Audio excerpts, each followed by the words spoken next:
बिस्मिल्लाहिर्रहमानिर्रहीम। अस्सलाम वालेकुम नाज़रीन, मैं हूँ महरीन सब्तैन। ये मेरा व्लॉगिंग चैनल, इसके ऊपर आकर मैं बहुत से केसेस के ऊपर भी आपसे बात करती हूँ, कुछ दिल की बातें करते हैं। एक सिलसिला तारीख़ इस्लाम का शुरू किया है अम्बिया कराम अलैहिस्सलाम के हवाले से, उनकी हालात वाक़यात, उनकी ज़िंदगी, वो मुअज़्ज़ात और बहुत ही दिलचस्प वाक़यात, ईमान को ताज़ा कर देने वाले, उनको भी ज़रूर आप देखिएगा। वो एक सिलसिला मैं जारी रखूँगी इंशाअल्लाह, लेकिन साथ ही साथ अपने डेली व्लॉग्स भी शेयर करती रहूँगी ऑल्टरनेट डेज़ पर। आज जो वाक़या है वो मैंने आपके साथ जो शेयर करना है, दो दरिया पर, आपको याद होगा मेरा दूसरा चैनल महरीन सब्तैन ऑफिशियल के नाम से, उस पर मैंने आपके साथ एक स्टोरी शेयर की थी। उसके ऊपर कुछ नई अपडेट्स आई हैं और कुछ नई चीज़ें, कुछ बड़ी तकलीफ़ तफसीलात भी हैं। उसके वालिद और उसकी वालिदा ने कुछ बातें शेयर की हैं। मेरा दिल किया वो मैं आपके साथ ज़रूर शेयर करूँ। सारा नामी लड़की, सारा मलिक, जिसको बताया जाता है कि बेसिकली तो फ़िज़ियोथेरेपिस्ट थी, लेकिन उसने इस क्लिनिक पे, जो कि जानवरों का क्लिनिक था, यहाँ पर इसने जॉब शुरू की। यहाँ पर चूँकि इसके वालिद कहते हैं कि इसको जानवरों से बड़ा प्यार था और इसलिए इसने यहाँ पे काम करना शुरू कर दिया। यहाँ पे पहले वो रिसेप्शनिस्ट के तौर पे भी काम करती रही, फिर थोड़ी तरक्की भी उसने की। सारा की लाश जो है दो दरिया से मिलती है। इसकी लाश जब मिलती है तो उसके बाद मुतज़ाद किस्म की स्टोरी सामने आती हैं इसके हवाले से। पहले ये बताया जाता है कि सारा ने शायद यहाँ पर ख़ुदकुशी की है। इसका बैग जो है समंदर के पास से मिलता है और वहाँ पर उसके बैग के अंदर से इसकी चीज़ें मिलती हैं जिससे कि इसको पहचाना जाता है। एक शख्स की कॉल भी पुलिस को जाती है, वो कॉल भी बड़ी हैरत अंगेज़ है, उसके बारे में भी आगे अभी आपको तफसीलात बताती हूँ। ये लड़की जब इसकी लाश बरामद होती है उसके बाद बहुत सी कहानियाँ सामने आती हैं। इस बच्ची के करैक्टर के ऊपर खामखा के इल्ज़ामात लगाए जाते हैं, जिस पर मुझे बड़ी तकलीफ़ भी हुई, क्योंकि हमारे माशरे का एक बड़ा अलमिया है, हमारे माशरे का बड़ा अलमिया है कि अगर आपने किसी मज़लूम को चुप कराना है तो ख़ास तौर पे उनकी औरतों पर इल्ज़ाम लगा दो। अगर कोई लड़की है, उसका केस है, तो ख़ास तौर पे उसके कैरेक्टर के ऊपर इल्ज़ाम लगा दो। यही काम जो है डॉक्टर शान ने किया। शान जो है यहाँ पर वेट हॉस्पिटल में, ये इसका ओनर भी है, लेकिन इसके बारे में बड़ी ही खौफनाक सी चीज़ें और बड़ी शर्मनाक सी चीज़ें सामने आनी शुरू हुई जब यहीं पर मौजूद रिसेप्शनिस्ट ने, और ख़ास तौर पर वो ख़ातून जिसके ऊपर इल्ज़ाम लगा है कि वो शायद इस मुबैना तौर पर कत्ल में मुलव्वस है, उसने भी कुछ ऐसी बातों का इंकशाफ किया कि इस क्लिनिक के अंदर एक्टिविटीज़ किस तरह की जारी थी। ये डॉक्टर शान जो है ये किस तरह से, बल्कि डॉक्टर तो इसे नहीं कहेंगे, लेकिन फिर भी ये शान जो है, शान सलीम, ये किस तरह से यहाँ पर लड़कियों को ट्रैप करता था, लड़कियों के साथ इसके ताल्लुकात होते थे, उनकी मजबूरियों का फ़ायदा उठाता था, उनको पैसे उधार दे देना, फिर उनसे दोस्तियाँ बढ़ाना और एक वक्त में कई दोस्तियाँ रखना, ये सब जो है इसका शेवा था। अब इस सिलसिले में एक और नई गिरफ्तारी भी सामने आई। बिस्मा नामी लड़की, जिसका नाम इस केस में लिया जा रहा है कि मुबैना तौर पर शायद उसका कोई ताल्लुक़ जो था डॉक्टर शान के साथ था, और शान के साथ इस ताल्लुक़ के बारे में सारा को चूँकि पता लग गया, तो फिर ये भी इल्ज़ाम लगाया जा रहा है कि चूँकि सारा का कोई ताल्लुक़ था शान के साथ, उसने वहाँ पे बिस्मा को किसी गैर हालत में शान के कमरे में देख लिया था, जिसकी वजह से वो रोती हुई बाहर निकल गई। लेकिन मामला इतना सीधा नहीं है। ये बेसिकली ऐसा लगता है कि उस लड़की के ऊपर इल्ज़ाम लगाया गया है। उसकी वालिदा का भी ये कहना है कि चूँकि हम इज़्ज़तदार लोग हैं, उनका बाकायदा एक ऑडियो कॉल है जो कि सुरा बरकत को उन्होंने इंटरव्यू दिया, उसमें उन्होंने कहा कि हम चूँकि इज़्ज़तदार लोग हैं और इस शख्स को पता है कि हमारी इज़्ज़त के ऊपर बात उठाएंगे तो शायद ये लोग चुप कर जाएंगे, लेकिन हमें अपनी बच्ची का इंसाफ चाहिए। शान ने इस बात का एतराफ़ जो है पुलिस कस्टडी में किया। वो डॉक्टर जिसके ऊपर के इल्ज़ाम लग रहा है कि उसने मुबैना तौर पर या तो इसको कत्ल किया है या फिर इसके छलांग लगाने के समंदर में वजह ये शख्स है। अब ज़रा मैं थोड़ा सा आपको बता देती हूँ, क्योंकि जो लोग मेरा उस चैनल को विज़िट नहीं करते, और अब इस स्टोरी के अंदर जो नई अजीब सी बातें आ रही हैं, क्योंकि जब बॉडी को रिट्रीव किया गया 2 दिन पहले पता लगता है कि लड़की गायब है, लेकिन जब बॉडी समंदर से निकाली जाती है तो वो बिल्कुल ताज़ा है। उसकी आंखों पर लगा हुआ आई पेंसिल है वो भी ताज़ा है। उसके जिस्म का निचला हिस्सा तो वेट है, लेकिन उसके जिस्म का जो बैक साइड है, कमर की जो साइड है, वहाँ वो गीली नहीं है, जिससे बड़े हैरान कुन बातें सामने आ रही हैं कि ऐसा लगता है कि लाश 2 दिन की नहीं बल्कि 1-2 घंटे पहले की शायद डूबी हुई है। इस कदर ताज़ा और फ्रेश ये लाश है। और सारा ने अपनी माँ को इस तमाम तर वाक़े से पहले, यानी कि अपने गुम होने से पहले, मरने से पहले नहीं मैं कहूँगी बल्कि गुम होने से पहले, क्योंकि गुम होने और लाश के मिलने के दरमियान 2 दिन का एक गैप आता है, तो इसने अपनी माँ को फ़ोन करके कहा कि मैं बहुत परेशान हूँ, मेरे साथ बहुत मिसबिहेव किया है बिस्मा ने और शान ने, और इसकी माँ ने कहा कि तुम छोड़ दो नौकरी। अच्छा, इसकी माँ ने जो इंटरव्यू दिया उसमें ये भी कहा कि हम उसे कह रहे थे कि तुम नौकरी छोड़ दो, ये तुमने जो पढ़ा हुआ है उसके मुताबिक नहीं है, ज़्यादा देर तुम्हें लगाना पड़ता है, हम लोग इस बात से खुश नहीं हैं। और उसके बाद उसने कहा कि मैं छोड़ना चाहती हूँ, उसने छोड़ा भी, लेकिन फिर इसको डरा धमका के वापस बुलाया गया कि तुम अभी हमें टाइम दिए बगैर इस तरह से नहीं छोड़ सकती हो, और उसके बाद उसको दोबारा जाना पड़ा। लेकिन उस दिन इसकी लड़ाई हो गई, इसने रोते हुए अपनी माँ को फ़ोन भी किया। लेकिन इसके बाप ने जो FIR कटवाई है, जो कि ख़ुद पुलिस के एक्स मतलब सर्विसमैन है, और उन्होंने ये कंप्लेन में FIR के अंदर कहा है कि मेरी बेटी के साथ ज़्यादती की गई گئی ہے، اور ان 2 افراد نے اور میری بچی نے اپنی ماں کو اس بات کے بارے میں فون پر بتایا بھی تھا روتے ہوئے، اور اس کے بعد سے ہماری بیٹی جو ہے وہ مسنگ تھی۔ اچھا، اس کے والد کہتے ہیں کہ اس کو بلیوں سے بڑا پیار تھا۔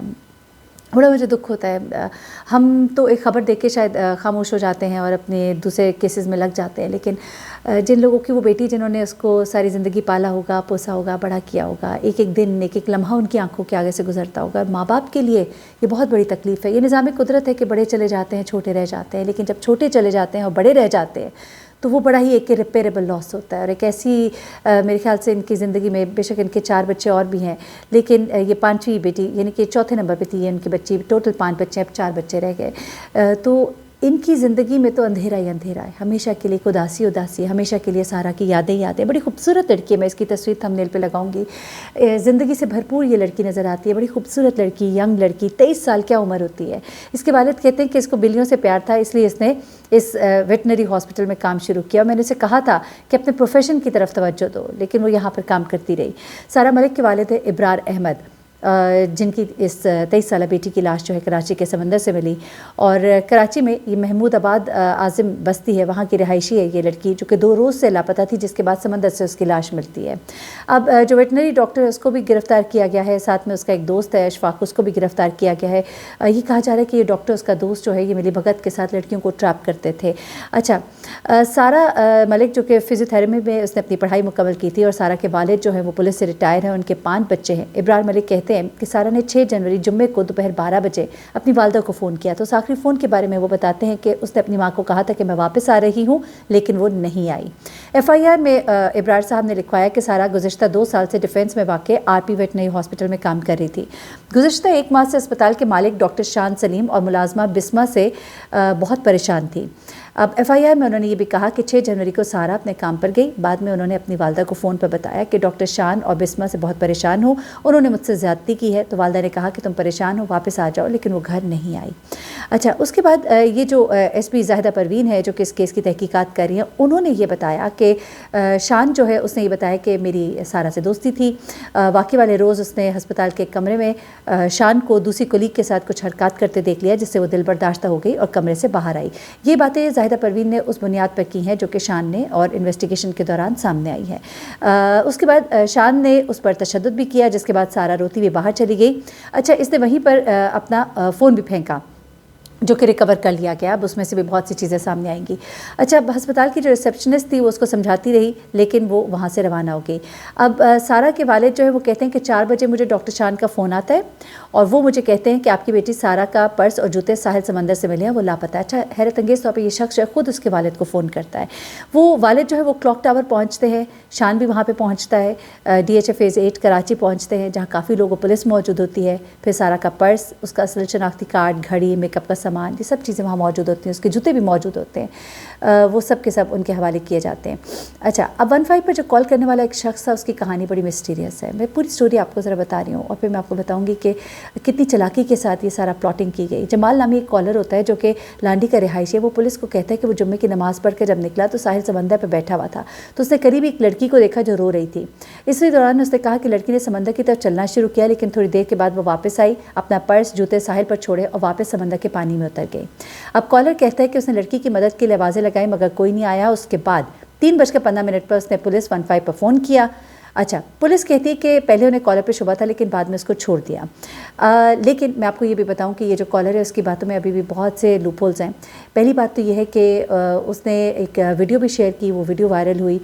ویڈیو کے اندر کہتا ہے کہ یہ دیکھیے ایک لڑکی ہے، یہ ڈوب رہی ہے، لیکن اس کالر کے بعد ایک اور شخص بھی جو وہاں پہ موجود تھا، اس نے بھی کہا کہ اس نے کسی کو ڈوبتے ہوئے سنا، لیکن سننے میں یہ آ رہا ہے کہ اس نے ڈوبتے ہوئے محسوس کیا کہ شاید کوئی ڈوب رہا ہے اسی شخص کی آوازوں پر جس نے آوازیں لگائی تھیں۔ اینی وے، جو عیدی کے رضاکار ہیں انہوں نے بھی کچھ باتیں بتائی ہیں جو بڑی حیران کن ہیں۔ وہ کہتے ہیں کہ جب ہم یہاں پر پہنچے تو ایک شخص ہمیں کہہ رہا تھا کہ ہم نے ایک لڑکی کو ڈوبتے ہوئے دیکھا ہے، ہم نے بہت ڈھونڈا لیکن ہمیں کچھ نظر نہ آیا۔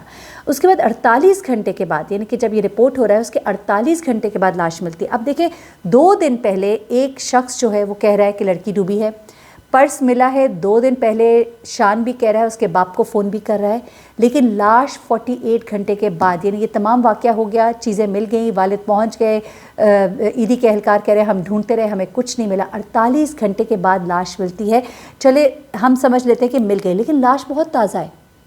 अब मैं आपको बताऊँ, एक CCTV फुटेज मिली है जो कि उसी क्लिनिक के सामने की है, जहाँ से पता लगता है कि सारा जब निकली थी तो उसके पीछे पीछे भागती हुई बिस्मा आई थी। अच्छा, इस डॉक्टर ने हैरान कुन तौर पर अपने इस हॉस्पिटल की तमाम फुटेजेस जो है वो डिलीट कर दी। ये एक घाघ आदमी था जिसको पता था कि इन फुटेजेस को निकाला जाएगा, देखा जाएगा, किस तरह से उसने अपना फ़ोन फेंका, किस तरह वो रोती हुई निकली, किस तरह उसकी शान से लड़ाई हुई। हॉस्पिटल के अंदर के मनाजिर तो नहीं देखे जा सके, लेकिन जब वो बाहर निकली है तो देखा गया कि बिस्मा उसके पीछे भागती भी आई। ये उस CCTV फुटेज में कैप्चर किया गया। दोनों के दरमियान कुछ बातचीत हुई, उसके बाद दोनों आगे चले, रिक्शे में बैठे और दोनों एक ही रिक्शे में सवार होकर वहाँ से रवाना हो गए। ये चीज़ जो है, इस बात ने शक दिया कि आखिरी वक्त में बिस्मा उसके साथ मौजूद थी।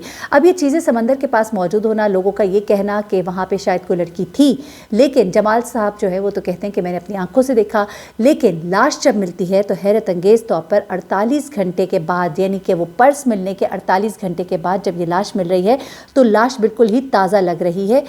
इमरान गाजी जो कि ईदी रज़ाकार है, वो कहते हैं लाश बिल्कुल ताज़ा थी, पुरानी नहीं थी। उन्होंने कहा कि पुरानी लाशें हम पहले समंदर से निकालते रहे, लेकिन ये उन जैसी नहीं थी। इतने अरसे में तो लाश अच्छी खासी फूल जाती है। इसकी पलकों पर आई शेड लगा हुआ था, वो उतरा नहीं था। अगर कोई डूबता है तो बालों में रेत वगैरह जाती है, ऐसा भी कुछ नहीं था, बल्कि समंदर की आखिरी लहर के करीब ये लाश एक साइड पर मौजूद थी। फिर वो कहते हैं कि जो पोस्टमार्टम किया गया है उसके अंदर जो चीज़ें आई हैं वो भी सुन लें। जो कीमियाई तज्ज़िये निकाले गए हैं, किसी नशावर चीज़, जहरीले मवाद तो नहीं, ये सब कुछ उसमें चेक किया जाएगा। लेकिन पुलिस सर्जन डॉक्टर समिया का कहना है कि लाश ताज़ा लगती है, आगे से कपड़े गीले और पीछे से खुश्क थे, चेहरे पर मामूली खराशें थी। वो जो कहा जा रहा है कि शायद कोई झड़प भी हुई थी जिसकी वजह से उसके चेहरे पर कुछ खराशें आई हैं, वरना उससे पहले वो खराशें उसके चेहरे पर नहीं थी। ये उसके वालिदैन का भी बताना है। हैरत अंगेज़ तौर पर 2 दिन पहले ये प्लानिंग की जाती है, उसकी चीज़ें वहाँ पे फेंक दी जाती हैं, लेकिन लड़की को मारा बाद में गया है और लड़की की लाश को मारने के बाद पानी में इस तरह से फेंका गया है कि वो पूरी तरह से डूब भी नहीं सकी, बल्कि एक साइड पर समंदर की लहरों के साथ पड़ी हुई दिखाई देती है। पोस्टमार्टम रिपोर्ट के मुताबिक सारा ने पोस्टमार्टम रिपोर्ट में जो चीज़ें आई वो तो बता दी। सारा ने उस दिन मैरून रंग की एक हुड पहनी हुई थी, ब्लैक टी-शर्ट थी और ब्लैक ही जीन्स थी, और हुड का फ्रंट जो है वो गीला था, जबकि पुश्त तकरीबन सूखी हुई थी। बाएं जेब में दाएं जेब से ज़्यादा समुद्री रेत थी, जबकि ब्लैक जीन्स की जेबों में रेत नहीं थी। ठीक है, वरना तो जेब अगर ठीक तरह से लाश अगर डूबी होती तो लाश की जेबों में भी, पेंट की जेबों में भी रेत होनी चाहिए थी। अब उसके बाद ये शान और उसके दोस्त वक्कास को गिरफ़्तार किया गया है, और वक्कास जो है वो शान के साथ दोस्त भी था और यहाँ पे चीज़ें लाता था। एक मुलाजमा बिस्मा जिसको कि गिरफ़्तार किया गया है, वही लड़की जो इसके साथ रिक्शे में बैठती हुई दिखाई दी, और जो रिसेप्शनिस्ट है उन्होंने ये बताया है कि ये जो शान है ये नौजवान लड़कियों को मुलाजमत पर रखता था, उन्हें झांसा देकर उनसे ताल्लुकात इस्तवार करता था, और यहाँ पर इधर बहुत कुछ होता था इस हॉस्पिटल के अंदर, बहुत सी पार्टीज़ और बड़ा कुछ यहाँ पर चलता रहता था। अब SP जाहिदा कहती हैं कि सारा का मोबाइल जो वो बरामद कर लिया गया है, जिसकी फॉरेंसिक कराई जा रही है, और मुल्ज़िम की अदालत से रिमांड भी हासिल कर लिया गया है। तमाम तर वाक़े में बड़ा ही अफसोसनाक है, माँ बाप ने अपनी जवान औलाद खो दी, खूबसूरत लड़की इस दुनिया से चली गई। लेकिन हैरान कुन तौर पर ये केस जो है ये ख़ुदकुशी का नहीं बल्कि मर्डर का लगता है, और इस वक्त जो बिस्मा जिसे कि गिरफ़्तार किया गया है और जो कि इसकी पार्टनर इन क्राइम लगती है, अब वो जो मज़ीद बयान देगी तो उससे चीज़ें और क्लियर हो जाएंगी। बस दुख और तकलीफ़ होता है, माँ बाप के साथ अपनी परेशानी को शेयर कर लेना चाहिए, किसी के हाथों या कमाल नहीं बनना चाहिए। और थोड़ी और आगाही मैं कई दफ़ा समझती हूँ जो बच्चियाँ घरों से निकलती हैं काम करने के लिए, क्योंकि ये भी कहा गया कि गालिबन इस डॉक्टर ने कुछ उसको पैसे भी दिए हुए थे उधार, और फिर वो उधार देने के बाद वो उसके ऊपर ज़्यादा गालिब आता चला गया। लेकिन अपने बच्चों को, अपनी बच्चियों को ख़ास तौर पे जब वो घरों से निकलती हैं और जॉब करने के लिए जाती हैं तो उनको मजबूत होना ज़रूर सिखाएं, उन्हें ना करना सिखाएं, उन्हें अपने राइट्स का इस्तेमाल करना सिखाएं। उन्हें बताइए कि जॉब पर अगर कोई हरासमेंट होती है तो उसके ख़िलाफ़ सख्त से सख्त एक्शन लिया जा सकता है, उसमें डरने की ज़रूरत नहीं होती बल्कि खड़े होने की ज़रूरत होती है। और जब इंसान जान से ही चला जाए तो फिर बाकी क्या बचा। तो उससे पहले उन्हें बताइए कि उन्होंने क्या करना है। बच्चियों को जॉब पर जब भेजें तो उन्हें बताएं कि लोगों को बताएं कि हम मजबूत ख़ानदान से हैं। मजबूत ख़ानदान का मतलब अमीर ख़ानदान नहीं होता, बल्कि हमारे पीछे हमारे बाप, हमारे भाई खड़े हैं। अपनी बच्चियों को खुद एतमादी दें, फिर उनको जॉब पर भेजें। अपनी बच्चियों को ऐसे लोगों से निमटना सिखाएं, फिर उनको जॉब पर भेजें। بالکل بھیجے جاب پر، لڑکیوں کا پورا حق ہے، لیکن اس معاشرے میں سروائیو کرنے کے لیے اس معاشرے کے طریقوں سے ان کو شناسائی بھی دیں۔ اس میں کوئی شرمندہ ہونے کی یا شرم کھانے کی بات نہیں ہے۔ جب آپ نے اپنی بچیوں کو باہر بھیجنا ہے تو آپ نے ان کو یہ بھی بتانا ہے کہ اس دنیا میں بھیڑیے بھی موجود ہیں، اس دنیا میں ایسے لوگ بھی موجود ہیں جو آپ کی معصومیت کا ناجائز فائدہ اٹھائیں گے۔ لوگ اس طرح سے بچیوں کو جال میں اتار لیتے ہیں، ان کو سمجھ ہی نہیں آتی۔ وہ جنہوں نے کبھی چار دیواری سے باہر دیکھے، لڑکے باہر نکلتے ہیں، گھومتے پھرتے ہیں، لڑکیاں گھروں کے اندر رہتی ہیں۔ جب وہ گھروں کے اندر رہتی ہیں تو ان کو نہیں اتنا معلوم ہوتا کہ باہر کیا کچھ ہوتا ہے، کس طرح کے لوگ ہیں۔ ایک ہی وقت میں 6 لڑکیوں سے، لڑکیاں معصوم ہوتی ہیں، وہ سمجھتی ہیں شاید یہ ایک ہم سے جو دوستی ہے تو شاید ہم ہی سے دوستی ہے، انہیں یہ معلوم نہیں ہوتا یہ لڑکے، بڑی معذرت کے ساتھ، لڑکے بھی ہمارے بیٹے ہیں، بیٹیاں ہیں، سب ہیں ہمارے، لیکن لڑکے تھوڑے سے اس لیے ہوشیار زیادہ ہوتے ہیں کہ وہ بہت زیادہ باہر گھومتے ہیں، دنیا میں باہر نکلتے ہیں، ان کا ایکسپوجر زیادہ ہوتا ہے ہمارے جو بچیاں ہیں ان کے مقابلوں میں۔ تو بچیوں کو تھوڑی سی آگاہی ضرور دیں اور انہیں بتائیں کہ جو واقعتاً آپ کے ساتھ سنسر ہوگا وہ آپ کا رشتہ مانگے گا، وہ آپ کے گھر والوں کے پاس آئے گا، وہ آپ سے یوں باہر ملاقاتیں نہیں کرے گا، کوئی آپ کی کمزوری کا فائدہ نہ اٹھائے تو اس سے کس طرح بچنا ہے، وہ چیزیں بھی ان کو بتائیے۔ اور پھر ان کو معاشرے میں اپنی زندگی میں باہر نکلنے کو ان کو ضرور بھیجیے، ان کو بند کر کے رکھنے کی ضرورت نہیں ہے، لیکن ان کو پہلے بتائیے، سمجھائیے، ان کے دوست بنیے تاکہ وہ آپ میں کنفائڈ کریں، وہ آپ کو آ کر بتائیں اپنے مسائل، بجائے اس کے کہ اپنے مسئلوں کو خود حل کرتے کرتے کسی ایسے چنگل میں پھنس جائیں کہ اس دلدل میں سے نکلنے کی پھر کوئی گنجائش ہی باقی نہ رہے، اس دلدل میں سے خود نہ نکل پائیں۔ تو ان کو نکلنے کا طریقہ بتائیے، اس دلدل سے بچنے کا طریقہ بلکہ بتائیے۔ مجھے مہرین سبطین کو اجازت دیجیے گا، دعا میں یاد رکھیے گا، اللہ تعالیٰ سب کو اپنے حفظ امان میں رکھے، سب کے بچے بچیوں کو اپنے حفظ امان میں رکھے، اپنا بہت خیال رکھیے گا، اللہ حافظ۔